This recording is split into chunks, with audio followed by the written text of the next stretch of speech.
Leadership comes in all shapes and forms. It's all about earning trust with kids these days. What do you think real leadership actually looks like? I think the mechanics of that starts with being interested in things that they are interested in. Senator Scott Bright is a first-term Republican state senator representing Colorado's District 13, covers Adams and Weld counties. He took office in January 2025, won his election by 56.6% of the vote, I believe is the number. He's a Colorado native, earned his bachelor's degree in business management and accounting from Pacific Union College. They all have hopes and dreams and desires and things that they want to do with their day. It's about ownership of ideas. And I feel like one of the most important ways that you can build a team and get a team to all push in the same direction is to have them be part of the solution. And if the idea for the solution is theirs, they have ownership in it, and they are 10 times more likely to push in that direction. People come to work for so many different reasons. They come to work because they want to be part of something bigger for themselves. One small impact I think they could have is getting down to the level of the classroom level. Just doing something special carries so much weight.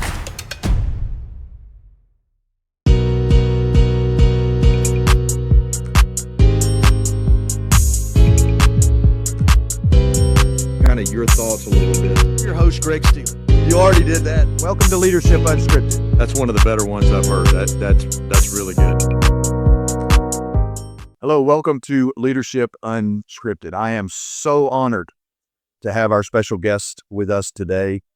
Senator Scott Bright is a first-term Republican state senator representing Colorado's District 13, covers Adams and Weld counties. He took office in January 2025 and won his election by 56.6% of the vote, I believe is the number. I know politicians, we love those winning numbers, so that was a great number. He's a Colorado native, earned his bachelor's degree in business management and accounting from Pacific Union College, and before entering office, he spent his career in his family's early childhood education business, which is something we want to talk about today because that's fascinating.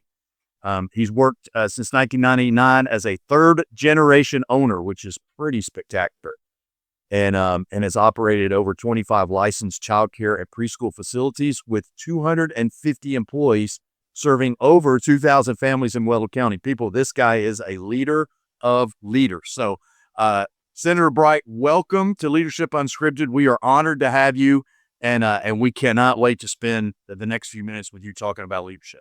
Awesome. Thanks. Happy to be here. It's an honor to share. Thank you. Let's get right into it. I want to talk a little bit about students today, Senator Bright. What do you think real leadership actually looks like in schools right now? And where do you feel like we may be missing the mark a little, and what can we do to help? Yeah, I mean, that's a great question. Leadership comes in all shapes and forms, and I feel like at times we underestimate our kids. They operate at a different level than we did when we were kids. Leadership does not look the same as it did 20, 30, 40 years ago. I feel like kids these days are relatable on a different level, and we just need to find them and meet them at their level. Once we have developed that trusting relationship with them, we can be effective leaders. It's all about earning trust with kids these days. What do you think? Let me ask you this, because it's incredible. We talk to so many leaders that talk about trust. How do you teach students the importance of trust and how to build trust when, you know this, Senator, they're not seeing that a lot of times in either the homes they're growing up with or in the communities they're in? What are 2 or 3 things you feel like that we can do to help them see the importance of that? Yeah, I think the mechanics of that starts with being interested in things that they are interested in. They all have hopes and dreams and desires and things that they want to do with their day, and it's relating to them in that space.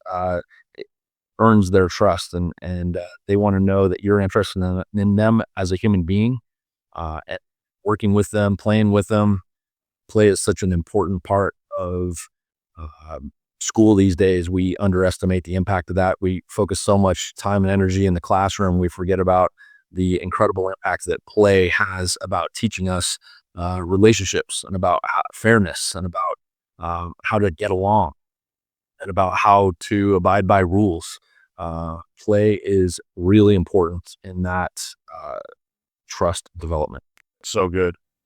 As a leader of leaders and Senator Bright, you make decisions at very high level, whether it's in the state at the state level or whether it's in your business where you have 250 employees.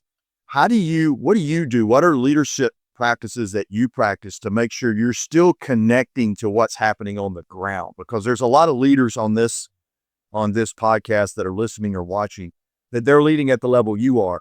And the balance is not to get caught up so much in that high level decision making that you lose touch with what's happening on the ground. What are some things that you've done in your journey, both in your business and in your public service, to make sure you're staying connected on the ground? Yeah, it's about ownership of ideas, and I feel like uh, one of the most important ways that you can build a team and get a team to all push in the same direction is to have them be part of the solution from the first place. And so as we brainstorm possibilities and what direction should our company go and what paths should we take with curriculum, what paths should we take with our regulatory agencies, it's all about coming to that solution as a team. And if the idea for the solution is theirs, they have ownership in it, and they are 10 times more likely to push in that direction. So I want to make sure every day that I have included my staff in the solution generation process so that they can have that ownership and carry it forward. I love that. When you talk about ownership, what have you seen that really your whether it's your staff or your constituents, they embrace ownership? What do you see are the couple of character values that people have that are the best people at taking ownership of something? Um, People will surprise you every day. And I have come to a meeting with an idea that I thought, okay, I'm going to let them work through all their brainstorming processes. But in the end, this is the path that I want us to go down. And so I'm going to do what I can to try to lead us through that discussion so that we can end up on that path. And I can tell you that the most underestimated people in the meeting are the ones who are coming up with new ideas. And those new ideas, if you sit and think about it, are potentially better than anything that I could have come up with. And so allowing that free flowing thought and keeping it, constrained to the time space that we have, but also allowing for that thought development, that idea development, really brings things to light that none of us would have considered. Oftentimes is the new track that we adopt. And how do we grow as a business, as a service providing organization? We do that with new thoughts and new ideas. If it was all up to me to come up with every new idea every single day, it'd be a pretty stale company. So having that flavor of our entire group builds that push as well as builds the family. People come to work for so many different reasons, but not the least of which is they get paid. But also they come to work because they want to be part of something bigger themselves. And so if you give them that space to develop those ideas and see those ideas to fruition and have them be part of the track of the company, it creates that family network that they just don't want to leave. I love that. Is that kind of a tenet of one of your kind of leadership qualities and values you hold to? You're trying to build a community of family, and no matter if it's in your business or in your public service. Yeah, absolutely. I mean, I learned that trait in business, in working with people. It's really important to have them a part of that. And so it was easy to transition that process over to the state legislature as we have ideas that surface for legislation. That comes from groups of people sitting and talking and visiting about how the latest news is going to impact their organization, how the latest rule that came out of a department is going to affect the way that they move forward. And so as we look at those and receive that as a group, we're able to process that as a whole and then come up with ideas that I would have never thought of to find public policy solution to move entire industries forward. I love that. Let's shift a little bit and just kind of talk directly to our audience, Senator. You are serving in education at the House level. You're talking to your constituents. You're talking to your colleagues about the importance of education and our educators. When teachers and principals and superintendents go into a school year, they usually have big visions of what they want to do. They have these big ideas of here's what we want to implement, or even at the state level, right? We have these big ideas. Help everybody.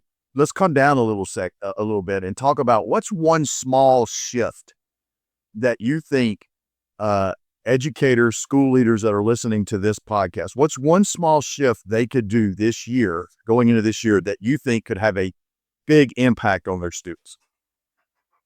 One small impact I think they could have is getting down to the level of the classroom level, the child level, getting down to the teacher level, spending time with that one individual child, or that one individual family, or that one individual teacher's family. Just doing something special carries so much weight.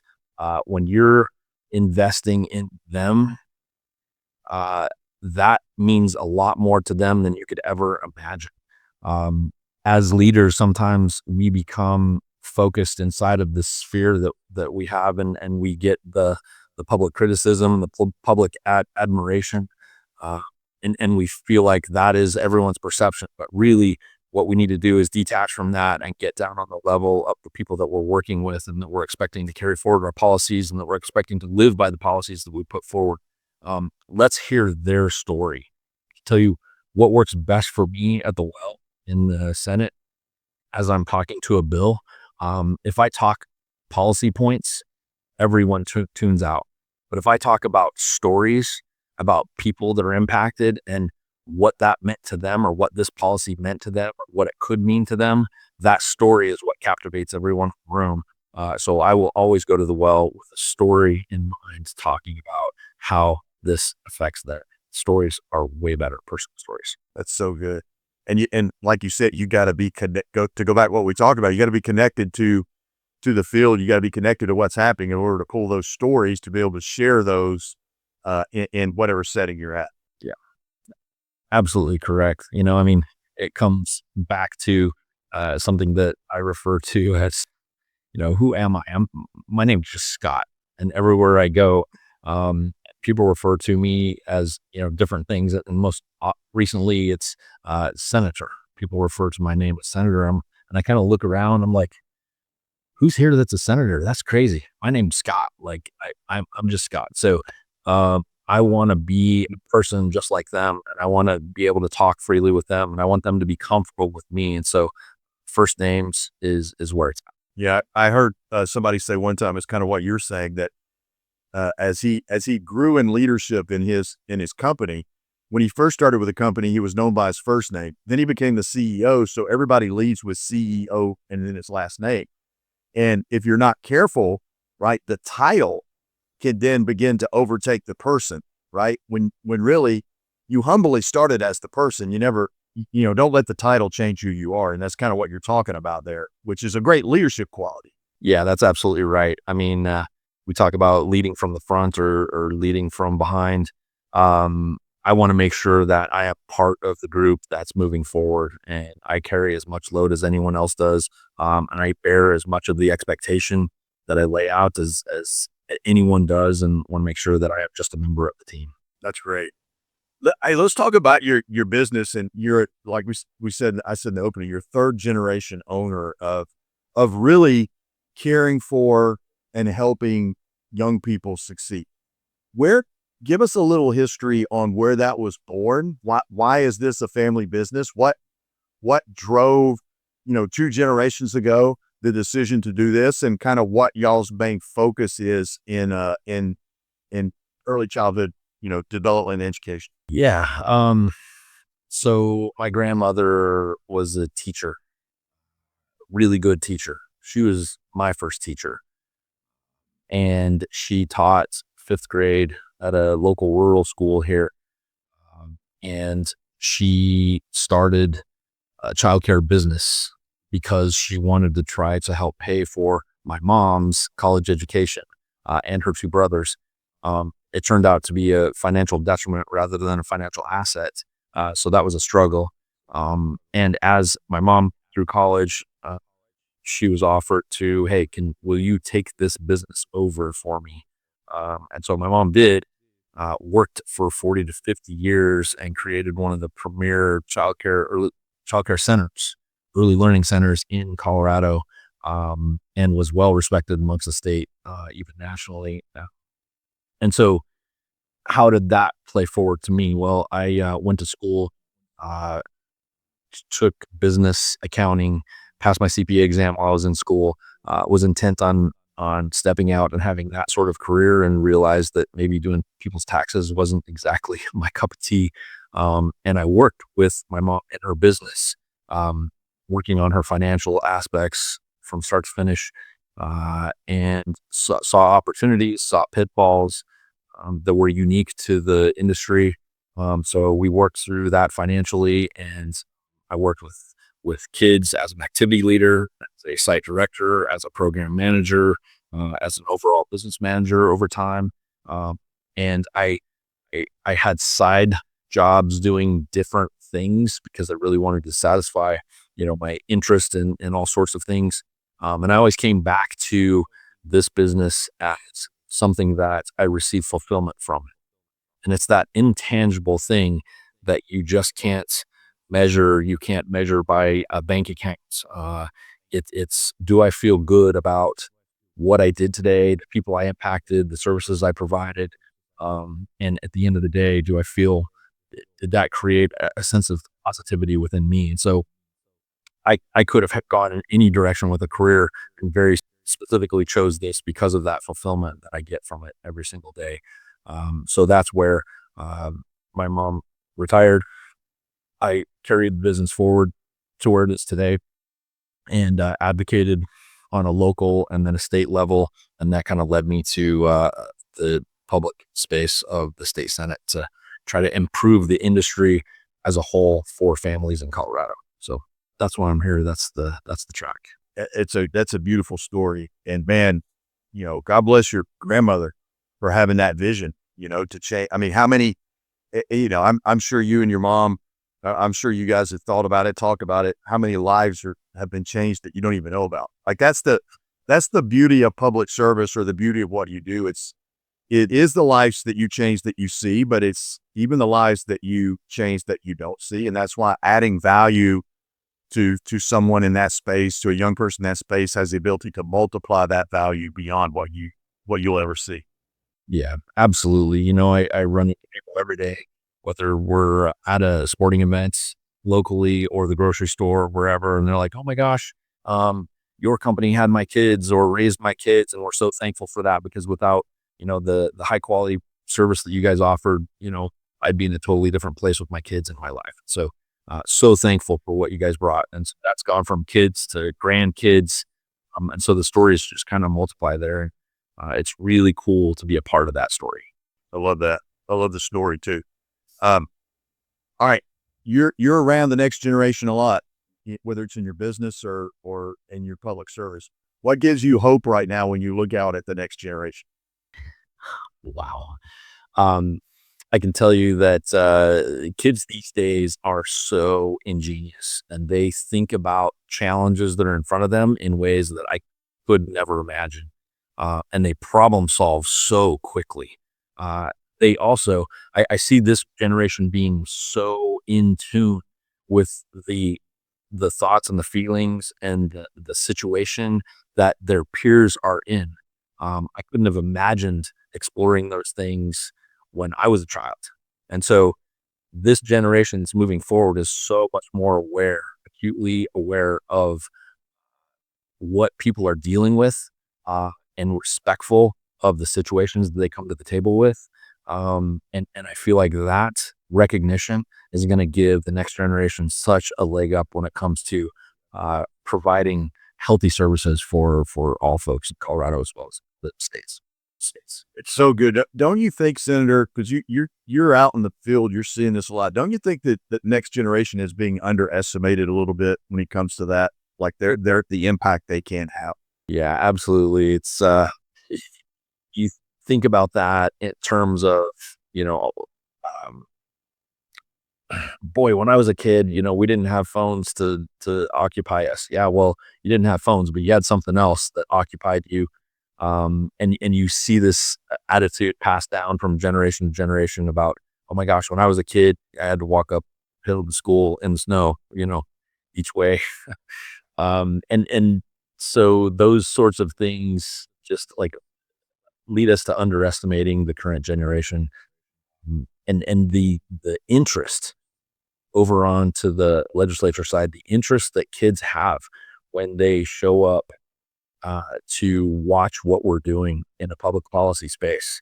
Like I am in awe of those kids, the interest level and the sincerity that they have as they approach public policy. And they think that their voice matters, and it does. And I'm really excited that, the folks aren't discouraged, because it seems like as we get to our 40s and 50s, we get a little bit discouraged about, the direction it's going. Maybe we struggled to make ends meet and point the line in the way that we wanted it to go.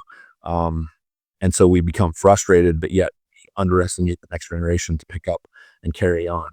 So I feel like all those things are great to reflect on. And there's a lot more hope for the future than we give credit for. Yeah, I would agree. I was having a conversation with somebody the other day, and we were having this, and they were a little down on the next generation, right? And social media, cell phones, what they see on social media. And I reminded them that throughout the history of America, every generation has built upon the previous generation to take us to the next, whatever the next thing is, right?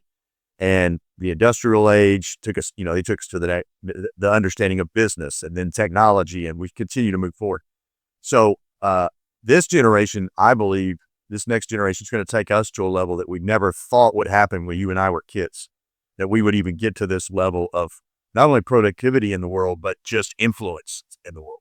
Yeah, absolutely. I mean, when I look at the expectations of third graders and sixth graders, ninth graders, and 12th graders, the expectations of proficiency in the areas that, they have to be accountable to, seems really huge. And we're expecting a lot out of our kids these days. And I think people will always live up to the bar that you set for them.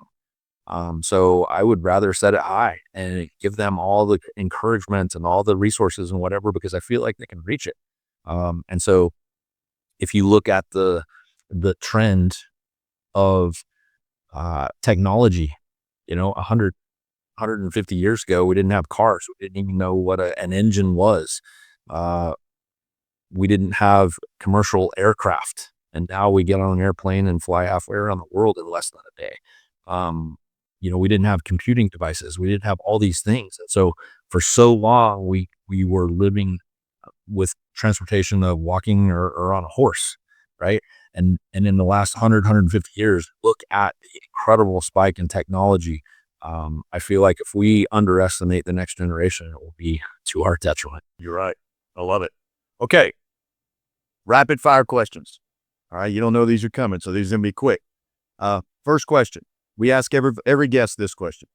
If you could spend 30 minutes with any leader, dead or alive, who would it be and why? Wow. I would spend 30 minutes with Abraham Lincoln, understanding how the hows and the whys of the decisions that he made. Love it. So I would tell everybody this now. I would say 90%, it's probably over 90% now of our guests say Abraham Lincoln. It is Wow. fascinating. Think about that. All right. So I don't even know how many guests we've had, a lot. About 90% of them say that, the influence that a person can have. I'm hoping that the audience, as they listen to this, understand the influence one person can have that we never met. Like think about the legacy of impact here. It's pretty fascinating. All right. Are you a sports guy? Absolutely. Okay. So I'm going to get you to rank them first. Okay. On who do you believe of these teams can win the next championship for Colorado? Okay. Broncos, Rockies, Avalanche, Nuggets. I would rank them Avalanche, Broncos, Nuggets, Rockies. Okay. All right. Avalanche, what has to happen for them to win the Stanley Cup? So time and time again, lower seeds into the NHL playoffs have made their way to an NHL championship. And the reason why is because of that grit, determination, and that pure willpower to win the game. And I feel like the Avs had the tools. Maybe they just didn't have the willpower and the grit. They just thought that they just deserved the win every time they stepped on the ice. That was the difference. All right. Last question. Senator Scott Bright, or Scott Bright as he likes to be known as, when you're not running a business and you're not leading teams and you're not changing the state of Colorado through public service and not leading family and everything else, what could we find Scott Bright doing where he unplugs and just enjoys life? Yeah. Great question. And it's got a real easy answer. I spend my life away from work behind bars. And what that means is a set of handlebars. So I have a few different motorcycles in the garage, and at the first opportunity, I go downstairs and I toy on those bikes, tinker on them, and then I go ride them for long distances in lots of areas that don't have cell service, so that I can really disconnect, focus on what's important, and come back new, fresh perspective about how to approach my responsibilities every day. Is there any better place in America to ride a motorcycle than Colorado? I mean, I think we could argue that there is not. It's amazing. And as a matter of fact, I chair an organization that preserves riding opportunities in public spaces for folks on motorcycles. So that is a secondary board that I chair, a nonprofit board away from this space. I love it.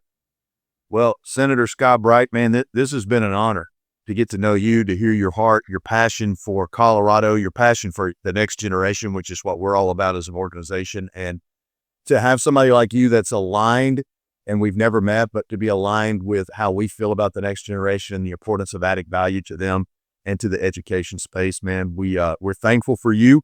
We're thankful for what you do. And we're very thankful that you were able to join us and our audience today. So thank you, sir, for being with us on our show. Yep. The privilege is mine. Thanks so much for having me. And hopefully somebody somewhere can learn something, gain something from it. Thank you, Scott.